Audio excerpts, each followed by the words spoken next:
International standards తో quality education అందిస్తుంది futuristic edu initiatives. I బొమ్మ ఆ కేసులో అరెస్ట్ అయినటువంటి వైజాగ్ వాసి ఇమ్మాది రవికి సంబంధించి ఆయన తరఫున లాయర్ వాదించడానికి అబ్దుల్ సలీం గారు ముందుకొచ్చారు.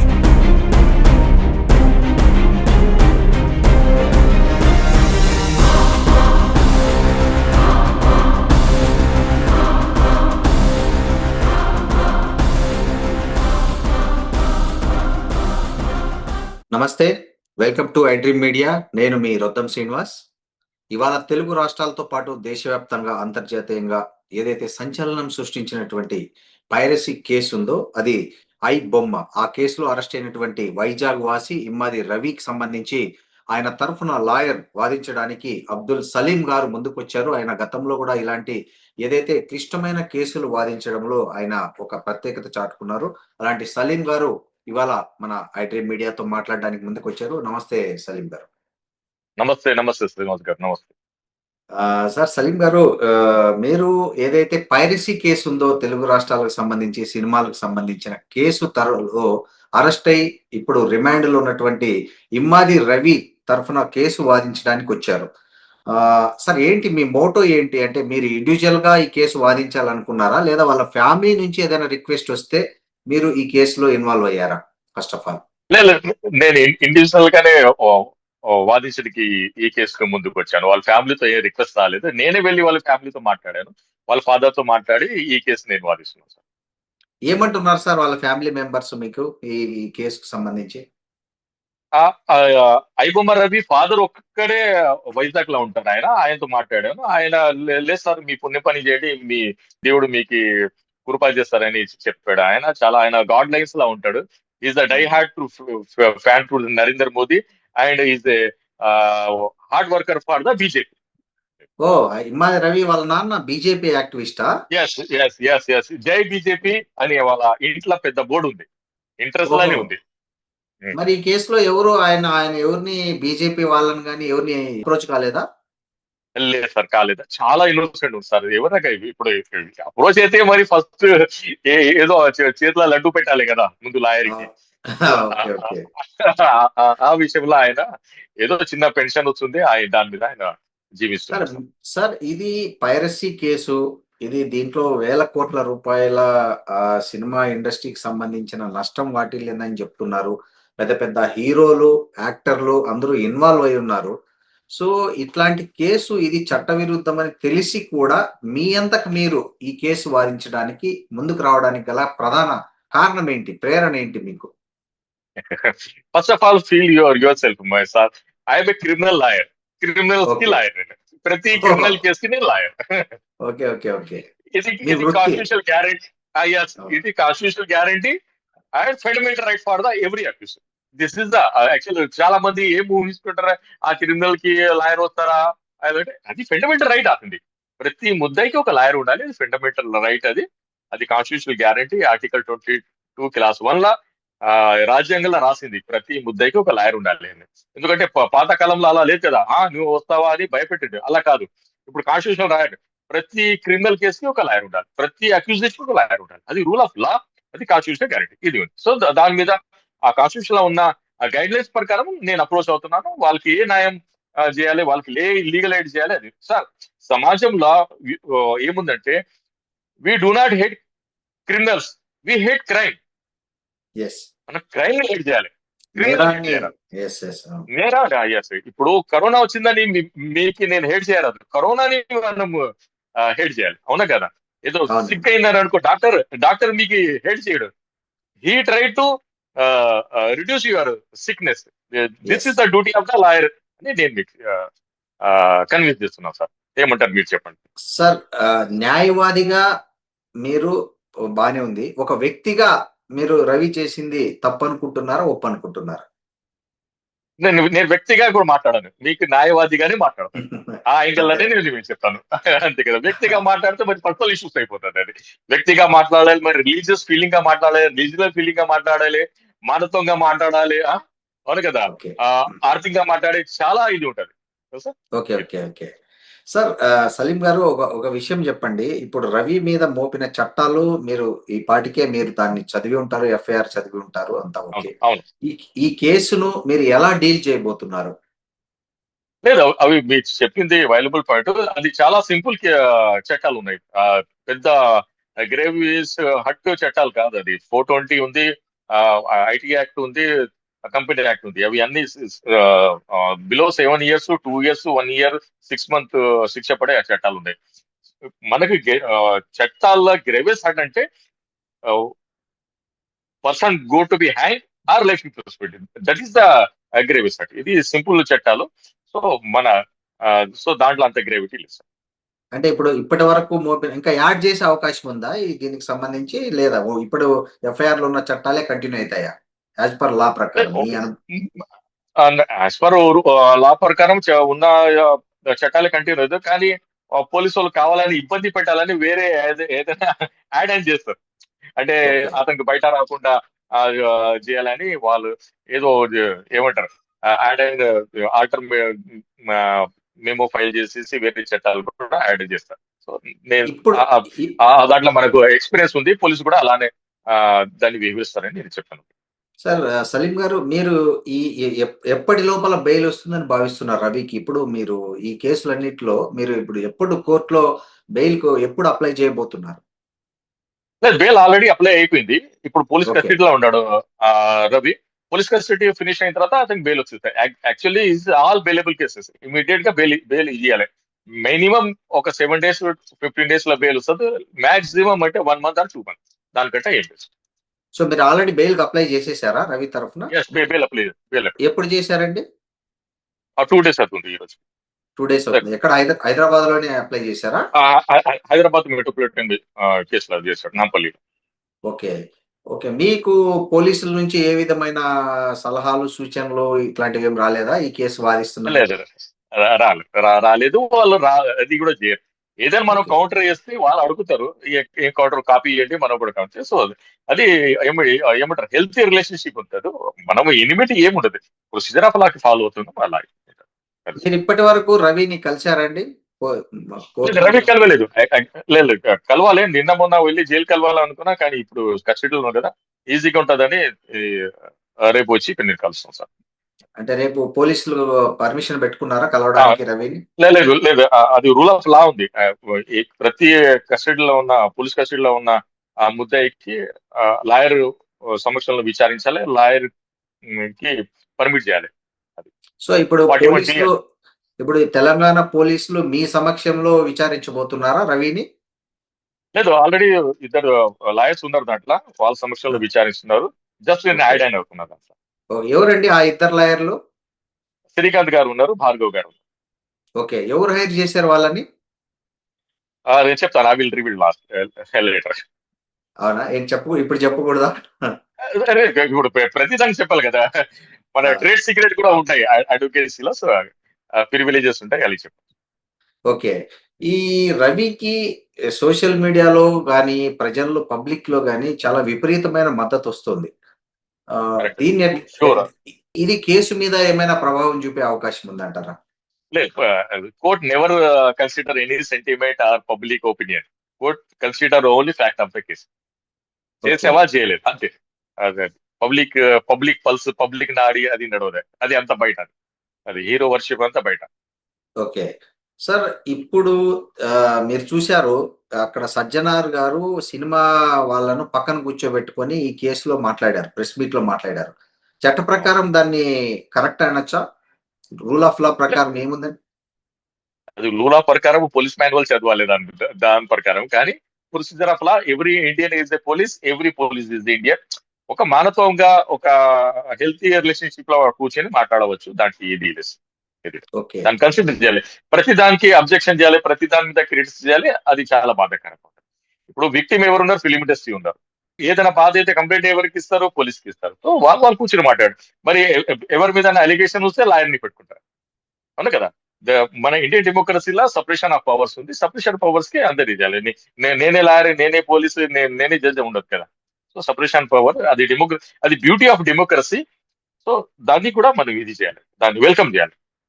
సార్ ఇక్కడ నేరం పైరసీ చేసినట్లు దానికి సంబంధించిన ఆధారాలు పోలీసుల దగ్గర ఉన్నాయి. దానికి సంబంధించిన చట్టాల ప్రకారం వాళ్ళు అన్ని ఆధారాలు సేకరించారు. నగదు కూడా సీజ్ చేశారు. ఆ రవినే నేను ఈ నేరం చేసినట్లు ఒప్పుకున్నాడు. సో, మీరు డిఫెన్స్ చేయడానికి మీ దగ్గర ఉన్న పాయింట్లేంటి ఈ కేసులో? ప్రతి పోలీస్ కేసులో ప్రతి క్రిమినల్ కేసులో పోలీస్ సమక్షంలో కన్ఫెషన్ స్టేట్మెంట్ ఒప్పుకునేది చెల్లదు. ఎవిడెన్స్ యాక్ట్ 25 ప్రకారం నేను చెప్తాను నేనే చేశాను అని కానీ చెల్లదు. Fact of the case burden of proof police మీద ఉంటుంది. వాళ్ళు ప్రూవ్ చేయాలి అది ఇది చేశాడని. అవునా కదా? ఇది జోక్ ఉంది అంటే నేను మీ మీడియా ఛానల్ చెప్తాను. పోలీస్ స్టేషన్ కి వెళ్ళిన తర్వాత ఒక హెన్ ఉంటది కదా, కోడి. హెన్ కోడి కోడి పిట్ట కోడి గుడ్డు పెడుతుంది. కానీ కాక్ కూడా వెళ్తే పోలీస్ స్టేషన్ అది కూడా గుడ్డు పెడతారు. కోడి పుంజు కూడా గుడ్డు పెడతాదంటారు. వెళ్తే కూడా గుడ్డు పెడుతుంది. అది ఎలా ఓకే. పెట్టింది అంటే పోలీస్ స్టేషన్ లో పెట్టదు అది. ఓకే. So okay. అది చెల్లదు. సో ఫ్యాక్ట్ సో బయాలజికల్ గా మాట్లాడాలి. ఆ ఓకే. కోడి పిట్ట పెట్టిందంటే ఓకే, కానీ కోడి పుంజు పెట్టదు కదా. సో పోలీసు వాళ్ళు ఏమంటారు, కోడి పుంజు కూడా గుడ్డు పెట్టింది అంటారు. సో అది చెల్లదు. అది అంటే ఇక్కడ రవి పైరసీ చేయడం అనేది పైరసీ వెబ్‌సైట్‌ల ద్వారా బెట్టింగ్ యాప్స్‌ని ప్రమోట్ చేసి డబ్బులు సంపాదించడం అనేది కూడా ఒక రకమైన నేరమే గదా! సామాజిక పరంగా గూడా. ఎందుకంటే మీరు చూస్తున్నారు యాస్ ఎ అడ్వొకేట్‌గా చాలామంది బెట్టింగ్ యాప్స్ వల్ల సామాన్యులు చిన్న చిన్న కుటుంబాల వాళ్ళు ఎంతోమంది ఇవాళ ఆత్మహత్యలు చేసుకుంటున్నారు. అలాంటి బెట్టింగ్ యాప్స్‌ను ఇతను తన వెబ్‌సైట్ ద్వారా ప్రోత్సహించడం అనేది కూడా తీవ్రమైన నేరమే గదా! సమాజం దృష్టిలో గావచ్చు, చట్టం దృష్టిలో గావచ్చు. As per notice of the FIR betting app గురించి ఏం ఎక్కడ రాయలేదు. ఓహ్! ఓకే. మరి ఈ అలా కేస్‌లో బె బెట్టింగ్ యాప్ గురించి అసలు సెక్షనే లేదు. బట్ వాళ్ళు ప్రెస్ మీట్‌లో చెప్తున్నారు గదా! ఇతను బెట్టింగ్ యాప్స్ ద్వారా డబ్బులు సంపాదించాడు. వాళ్ళు చెప్పింది వేదం కాదు కదా. బహుశా చార్జ్ షీట్‌లో మెన్షన్ చేయొచ్చేమో. బహుశా చార్జ్ షీట్‌లో మెన్షన్ చేస్తారేమో గదా! అవును, చార్జ్ షీట్ చేస్తే కూడా ఫస్ట్ ప్రైమ్ ఆఫీస్ దీంట్లో రావాలి కదా, ఎఫ్ఐఆర్ లో ఎఫ్ఐఆర్. రావాలి కదా. Okay. FIR is the base కదా. FIR blueprint of the case. ఆ బ్లూ ప్రింట్ రావాలి కదా. Blueprint okay. లానే లేకుంటే మరి ఎక్స్ట్రాడినరీ ప్రింట్ లో అయిపోతుంది అది. సో, ఇప్పుడు మీరు చెప్పండి ఈ కేస్‌లో రవిని మీరు ఎన్ని రోజుల్లో బయటికి తేబోతున్నారు? సార్ మినిమం ఒక 15 days, మాక్సిమం ఒక 60 days అంతే. దాని తప్ప 2 weeks ఆర్ 2 months. అంతే. సో, ఖచ్చితంగా రవి బయటికి రావడం అంటూ ఖాయమంటారు. షూర్. సలీం లాయర్ గ్యారెంటీ అది మీకు ఇచ్చేది. ఓ ఓకే సార్. సార్ ఇంకోటి ఈ కేస్‌లో రవికి శిక్ష పడకుండా ఆపడానికి ఉన్న మెరిట్స్ ఏంటి? సార్ 100 minutes ఉన్నాయి. అది 100 minutes ఉన్నాయి. అది 100లో ట్రేడ్ ఒక సీక్రెట్. ఒక ఒక 5 చెప్పండి. 100 చెప్పకండి. ఒక 5, 6 చెప్పండి చాలు. 5 కాదు, ఒకటే చెప్తాను. ఇప్పుడు రవి మీద ఉన్న ఈ case first case. Is not a habitual offender కాదు కదా. ఓకే. One is enough. అంటే అతను అతని ఫస్ట్ ఎఫ్ఐఆర్. ఓకే. అంటే ఫస్ట్ ఎఫ్ఐఆర్‌కు ఆ వెసులుబాటు ఉందా? అంటే ఎంత తీవ్రమైన నేరం చేసినా ఫస్ట్ ఉంది. ఫస్ట్ టైమ్ కాబట్టి దాన్ని శిక్ష తగ్గించే అవును, వెసులుబాటు చట్టంలో ఉందా? ఉంది సార్, ఉంది. ఓకే. అది ఇక్కడ మీకు మెరిట్‌గా కనిపిస్తుంది. మీరు కాదు సార్. ఓకే. సార్ దీంట్లో ఇంకా తెలుగు పరిశ్రమతో పాటు హాలీవుడ్ కావచ్చు, బాలీవుడ్ ఇట్లాంటి వేరే పరిశ్రమ సినిమా వాళ్ళు గూడా దీంట్లో ఇంప్లీడ్ అయ్యే అవకాశం ఉందంటున్నారు. వేరే రాష్ట్రాల సినిమాలు గూడా చేశాడు. సౌత్ ఇండియన్ భాషల్లో గూడా కాబట్టి, ఒకవేళ ఆ భాషలకు సంబంధించిన తెలుగు తో పాటు వివిధ భాషలకు సంబంధించిన సినిమా వాళ్ళు గూడా ఇతని మీద కేసులో ఇంప్లీడ్ అయితే అప్పుడు ఇది ఇంకా సంక్లిష్టంగా మారే అవకాశం ఉందా ఈ కేసు? ఉంటది. మరి 2, 3 ఎఫ్ఐఆర్లు అయితే కదా. ఇప్పుడు తెలంగాణ ఫిలిం ఛాంబర్స్ వాళ్ళు చేస్తారు, తమిళ వాళ్ళు కూడా చేస్తారు, మరి మలయాళం వాళ్ళు కూడా చేస్తారు, కన్నడ వాళ్ళు కూడా చేస్తారు. అది అవకాశం ఉంది. ఓకే. అలాంటప్పుడు బెయిల్ రావడము ఇబ్బందయితుందేమో గదా! అవును, ఈ తెలంగాణ పెట్టిన దాంట్లో బెయిల్ వస్తుంది. కానీ మరి దానికి వెళ్ళి మరి అక్కడ మనము ఎక్సర్సైజ్ చేయాలి. Karnataka film chambers, Tamil Nadu film chambers and Kerala film chambers. Sir మన రవి ఫాదర్ ఒక్కరినే మాట్లాడారా? వాళ్ళ మదరు వాళ్ళెవరు ఇంకా మిమ్మల్ని అప్రోచ్ కాలేదా? భార్య, లేదు. పిల్లలు? అవును, లేదు. లేదు. రవి ఫాదర్ ఒక్కటే మాట్లాడారు. రవి ఫాదర్ తో ఉన్నారు. వాళ్ళు సెపరేట్ గా ఉంటారు. అందుకు ఓకే. వాళ్ళు మాట్లాడలేకపోయారు. వాళ్ళేమి మిమ్మల్ని అప్రోచ్ కాలేదా? రవి వైఫ్ గురించి ఏమన్నా మీకు సమాచారం ఉందా సార్? లేదు, రవి వైఫ్ నంబర్ కూడా అడిగాను నేను. లేదు సార్, అది చాలా మంచి అమ్మాయి, నంబర్ కూడా లేదు నాకు. నా కోడలు ఫోన్ చేసిందంట 1 year 2 years బ్యాక్. మామయ్య రండి మాతో ఒక వారం సరదాగా ఉంటానంటే, నేను రానమ్మా నువ్వు సుఖంగా ఉండు అని నేను చెప్పానని ఆయన నాకు చెప్పాడు సార్. ఎక్కడుంటున్నారు సార్ రవి వైఫ్? హైదరాబాద్ లో ఉంటారు. హైదరాబాద్ లో మేబీ కూకట్పల్లి అమీర్పేట ఏరియాలోనే ఉంటారు. ఓకే. ఆమె ఏమన్నా జాబ్ చేస్తున్నారా? లేకపోతే ఏంటి సార్? తన డీటెయిల్స్ ఏమన్నా లే- ఉన్నాయా? అంటే అకార్డింగ్ టు రవి ఫాదర్ ఆయన ఏదో గవర్నమెంట్ క్లాస్ 1 జాబ్ చేస్తున్నారని వాళ్ళు చెప్పారు సార్. ఓకే. సార్ సలీం గారు, ఇక్కడ ఈ కీలకంగా ఆమె రవి దొరికిపోవడంలో కీలకంగా వాళ్ళ భార్య మారిందని పోలీసులు చెప్పారు సమాచారము ఇది. సో, ఆమె ఈ కేసులో ఏమైనా రవి మీద ఆమె కూడా ఇంప్లీడ్ అయ్యే అవకాశం ఉందా? ఏదో విడాకుల కేసు ఏదో లేదు లేదు నడుస్తుందంటున్నారు. లేదు. అలా యాడ్ చేయరు. De facto complaint film chambers. ఇక్కడ ఎవరికి నష్టం ఇది ఫిలిం ఛాంబర్స్ కి అంది వాళ్ళే ఇది ఉంటుంది. కానీ వేరే సోషల్ ఇష్యూస్ పర్సనల్ బ్యాండ్ కంటే దానికి వేరే చట్టాలు ఉంటాయి. సో దానికి వేరే చట్టాల కింద వాళ్ళు కంప్లైంట్ చేయాలి. దీనికి ఇంప్లీడ్ అయ్యే ఛాన్స్ ఉంటుంది. సార్ రవి కలిసి ఉంటున్నారా? లేకపోతే విడివిడిగా ఉంటున్నారా మీ సమాచారం? లేదు, వాళ్ళు సపరేట్ అయ్యా. యాక్చువల్లీ రవి ఇంటర్ఫేస్ మ్యారేజ్ చేసుకున్నాడు. రవి వైఫ్ ముస్లిం ఉన్నారు. మేబీ వాళ్ళ పేరు నగ్మా ఉన్నారు. సో వాళ్ళ డిస్టర్బెన్స్ వల్లనే ఆయన ఫారిన్ కంట్రీ వెళ్ళారని నాకు ఇన్ఫర్మేషన్. ఇప్పుడు రవికి ఎక్కడో వేరే దేశం పౌరసత్వం గూడా ఉందని జెప్తున్నారు గదా! సో, అదేమన్నా యాడ్ అయితుందా మీకు? యూజ్ అయితుందంటారా అతన్ని సేవ్ జేయడానికి ఈ కేస్‌లో? లేదా 100% అయితే ఫారినర్ యాక్ట్ ఉంది కదా, దాని మీద అసలు ఎంత పడుతుంది అతని మీద అలిగేషన్స్ అది కూడా మనకు ఇది ఉంటుంది. ఈ క్రైమ్ కూడా జ్యుడిషియల్స్ కూడా only IPC maintain for India ఒకటి. ఒకవేళ టెర్రరిస్ట్ యాక్టివిటీస్ చేశారనుకోండి ఫారిన్ లో కూర్చుంటే అప్పుడు ఎన్ఐఏ యాక్ట్ వస్తుంది. మన కోడికత్తిలో వచ్చింది కదా, నేషనల్ ఇన్వెస్టిగేషన్ ఏజెన్సీ. హ్మ్. మీరు ఫారిన్ లో ఉండి ఇండియాకి మీరు డ్యామేజ్ చేస్తున్నారంటే అప్పుడు ఎన్ఐఏ యాక్ట్ వస్తుంది. కానీ ఇప్పుడు ఐపీసీ యాక్ట్ మాత్రం ఓన్లీ మీరు ఇండియాలో ఉండి ఇండియన్స్ కి ఏదైనా హాని చేస్తేనే వస్తుంది. అదే సార్ టెక్నికల్ గ్రౌండ్. ఈ కేసులో మనీ లాండరింగ్ గూడా సంబంధించి ముడిపడి ఉంది గాబట్టి, ఇక్కడ నిధులు వచ్చాయి గాబట్టి అన్నోన్ అకౌంట్స్ నుంచి. సో, ఈడీ గూడా దృష్టి సారించినట్లుగా చెప్తున్నారు. నిజంగా ఈ కేసులో ఈడీ ఇన్వాల్వ్ అయిందా? లేదు, ఎఫ్ఐఆర్ అయితే మనీ లాండరింగ్ గురించి ఎక్కడ లేదు కదా.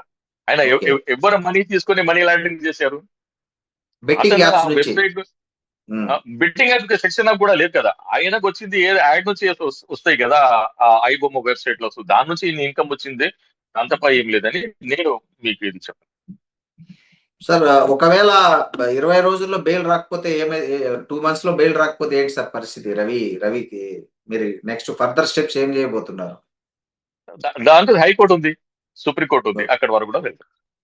ఓకే. సో, మీరు ఈ ఒకటి సార్, ఈ కేసులో మీరు చూసారు తెలంగాణ పోలీసులను సవాల్ చేయకపోయి ఉంటే రవి ఇంత తొందరగా అరెస్ట్ జరిగేదా? లేదా అలా ఏ ఊహించుకునే మాటలు అవి. తెలంగాణ ఓకే. పోలీస్ అయినా, ఆంధ్ర పోలీస్ అయినా, కేరళ పోలీస్ అయినా కంప్లైంట్ వచ్చిన తర్వాత ఎఫ్ఐఆర్ అయిన తర్వాత ఎవరికైనా అరెస్ట్ చేస్తారు. అది రూల్ ఆఫ్ లా అంతే, ఎవరికైనా ఇప్పుడు చేస్తారు. ఇప్పుడు సమాజం నుంచి 2, 3 ప్రశ్నలొస్తున్నాయి సలీం గారు. ఏంటంటే ఉమ్. ఇంత చొరవ, ఇంత ప్రత్యేకత ఈ కేసులో చూపినంత తెలుగు ఇండస్ట్రీ నుంచే తెలుగులో ఎవరైతే యాక్టర్స్ ఉన్నారో వాళ్ళే బెట్టింగ్ యాప్స్ కేసు వాళ్ళ మీద నమోదైంది. ఆ కేసుల్లో పురోగతి అంతంత మాత్రమే ఉంది. అరెస్ట్‌లు లేవు. అదే విధంగా డ్రగ్స్ కేసులు కూడా నమోదయ్యాయి. తెలుగు హీరోలు కొంతమంది యాక్టర్స్ డ్రగ్స్ తీసుకున్నట్లు కూడా ఆ మధ్య కేసు బుక్ అయింది. దాని మీద కూడా ఆ విచారణ కూడా అంతంత మాత్రంగానే ఉంది. ఎందుకని ఇది పెద్దగా దీన్ని ఎంత పెద్ద భూతద్దంలో చూడాల్సినంత అవసరం ఏముంది అనే ఒక క్వెషన్ కూడా రవి తరఫు నుంచి సోషల్ మీడియాలో విపరీతంగా ట్రోల్ అయితుంది. మీరేమంటారు దీన్ని? అదే వాస్తవం కదా. ఇప్పుడు ఆ, ఎవరు బెట్టింగ్ యాప్ మీద అందరు మీద కేసు 28 పీపుల్ మీద నా దగ్గర కూడా ఎఫ్ఐఆర్ ఉంది. దాని మీద కూడా హ్మ్. డిస్కషన్ చేశాం.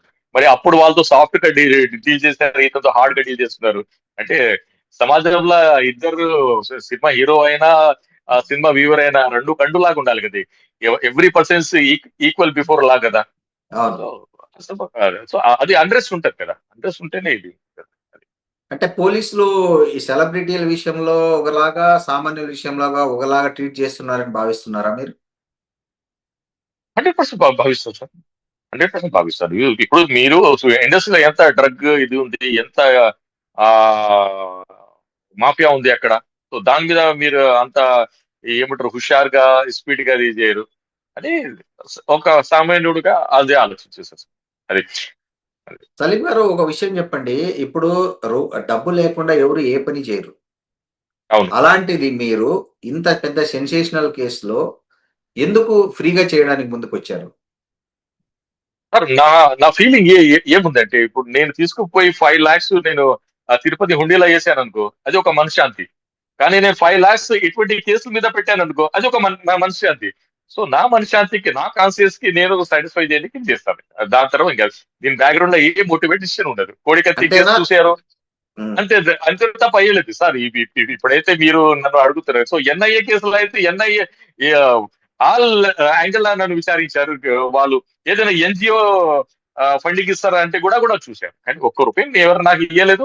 ఎవరు ఒక్క రూపాయి ఇస్తానంటే కూడా ఎవరు ముందుకు రాలేదు సార్. దాంతో సార్ మీరు అన్ని కేసుల్లో ఇట్లేనా? లేకపోతే ఓన్లీ పర్టిక్యులర్ కేసుల్లోనే ఫ్రీగా వాదిస్తారా? ఐ మీన్ అంటే పర్టికులర్ కేసులని ఫ్రీగా వాదిస్తారు. నేను పక్కా కమర్షియల్ లాయర్, ఫీజు తీసుకుని కేసు వాదిస్తాను. కానీ కొన్ని కేసులు ఫ్రీ చేస్తాను, కొన్ని కేసులు ఓవర్లుక్ చేస్తాను. అది ధర్మం. అది ఒక మానవతం ధర్మం. ఒక మనిషిగా అంటే ఉన్నాను, అది ధర్మం. అంటే ఓన్లీ సెన్సేషనల్ కేసులే ఫ్రీగా చేస్తారా? లేకపోతే వేరేటివి కూడా చేస్తుంటారా? లేదు, వేరే వేరే కేసులు కూడా చాలా ఫ్రీగా చేస్తాను. నేను నేను మీకు చెప్తాను. ఒక యుఎన్ అంబాసిడర్ కి ఒక సలీం అయిన ఒక అబ్బాయి నోటెల్ హోటల్ మిస్బిహేవ్ చేశారు, ఆయమ్మకి కిస్ చేశారు. డిఫెక్టివ్ కంప్లైంట్ అంటే ఎవరు?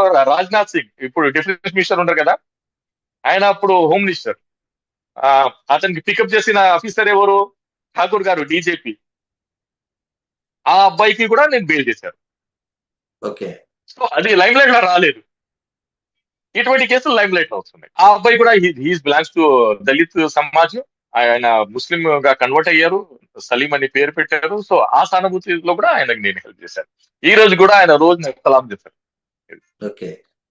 సో ఫైనల్‌గా ఏం చెప్తారు ఈ కేసుకు సంబంధించి? రవి ఫ్యామిలీకి గాని, మీరు రవికి మద్దతు ఇస్తున్నటువంటి సోషల్ మీడియా వాళ్ళకి గాని, ఫైనల్‌గా ఒక అడ్వొకేట్‌గా మీరేమన్నా సందేశం ఇస్తారా? ఇది ఏం జరగబోతుంది దీంట్లో అనేది క్లారిటీగా? అదే ఇవన్నీ సింపుల్ కేసులు ఉన్నాయి, సింపుల్ శిక్ష పడే కేసులు ఉన్నాయి. రవికి బెయిల్ ఇమీడియట్ గా వచ్చేస్తుంది.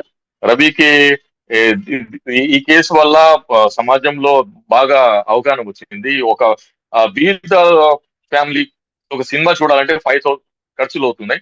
సో దాని మీద కూడా డిబేట్ అవుతుంది. సో నేను అనుకుంటాను, ఈ రవి కేసు వల్ల సినిమా మీద ఏమంటే టికెట్స్ కూడా తగ్గిస్తారు, లో బడ్జెట్ మంచి సినిమాలు కూడా వస్తాయని నేను కూడా జనాలు భావిస్తున్నారు సార్. ఈ సో కేసు సినిమా నేను సినిమా సినిమా వాళ్ళకేమన్నా చెప్తారా మీరు ఈ సందర్భంగా? వాళ్ళేమన్నా కొన్ని మార్పులు, చేర్పులు ఐ మీన్ యాజ్ ఏ ఒక ప్రేక్షకుడిగా, ఒక అడ్వొకేట్‌గా గాదు, ఒక ప్రేక్షకుడిగా సినిమా తెలుగు పరిశ్రమకు ఏదైనా సలహా ఇస్తారా? లేదు సార్, కరెక్ట్ సార్. ఇప్పుడు కేర్ ఆఫ్ కంచరపాలెం ఒక సినిమా 3 కోట్ల తయారైంది, కానీ ఎంత హిట్ అయింది. సో ఇప్పుడు అదే మన కేరళ సినిమాలు ఉంటాయి, ఎంత స్టోరీ బేస్డ్ గా ఉంటాయి. సో మన తెలుగు ఫిలిం ఛాంబర్స్ కూడా స్టోరీ బేస్ లో బడ్జెట్ సినిమాలు తీయండి, పబ్లిక్ ఎంటర్టైన్ సార్. ఇప్పుడు ఆ, ఒక సినిమాకు వెళ్ళకుంటేనే కదా ఒక దొంగదారి మనిషి చూస్తాడు. మెయిన్ రోడ్ లో వెళ్తే పోలీసు వాళ్ళు చెక్ చేస్తారా అంటేనే కదా ఆయన గల్లీ నుంచి బండి తిప్పుతాడు. సో సమాజంలో ఇది అది ఉంది. మన ఇండియాలో 95% పీపుల్ పూర్ గా ఉంటారు. ఆ ఇంటికి వచ్చే ఇన్కమ్ 10,000 ఉంటుంది. 10,000 వచ్చిన పర్సన్ ఎంటర్టైన్ చేయలేకపోతే ఒక వారంలో ఆయన 5,000 పెట్టాలంటే ఎలా ఉంటుంది సార్? దాని మీద కూడా సినిమా వాళ్ళు ఫోకస్ చేయాలి, కరెక్షన్ చేసుకున్నాలి. ఇప్పుడు చిన్నప్పుడు చూడండి 50 పైసా ఇచ్చి మనం సినిమా చూసాం, ఈ రోజు 500 చూస్తున్నాం. ఇప్పుడు వేరే డాల్బీ సినిమాలు అన్ని బయట, ఇప్పుడు మల్టీప్లెక్స్ లోనే సినిమా రిలీజ్ అవుతున్నాయి. సో ఇది బాధాకరంగా ఉంది కదా. అందరూ చూడాలి, 10 రూపాయల్లో కూడా సినిమా టికెట్ రావాలి, 10 రూపాయల్లో కూడా ఆయన ఎంటర్టైన్ కావాలని నేను భావిస్తున్నాను సార్. మీరేమంటారు చెప్పండి. కరెక్టే సార్. సార్ ఇంకొకటి రవి ఇప్పుడు మీరు బెయిల్ మీద బయటికి తెస్తారు. ఇలాంటి పైరసీ ఇంకోసారి చేయొద్దని ఏమైనా సలహా ఇస్తారా రవికి? అంటే ఆయన బెయిల్ మీద 100%, 100% సార్. ప్రతి ముద్దాయికి నేను ఈ రోజు చేసావు మరొకసారి ఇలా చేయవద్దు, మరొకసారి చేస్తే నీ కేసు కూడా వాదించానని నేను గట్టిగా ప్రతి కేసులో అంటాను. ఓకే. ప్రతి case. Okay. Thank you Salim గారు. Thank you very much. Thank మీరు యూ, మీ విలువైన సమయాన్ని మా ఐ డ్రీమ్‌తో పంచుకున్నందుకు. Thank you. నమస్తే. Thank you sir. Thank you Srinivas గారు. థ్యాంక్స్.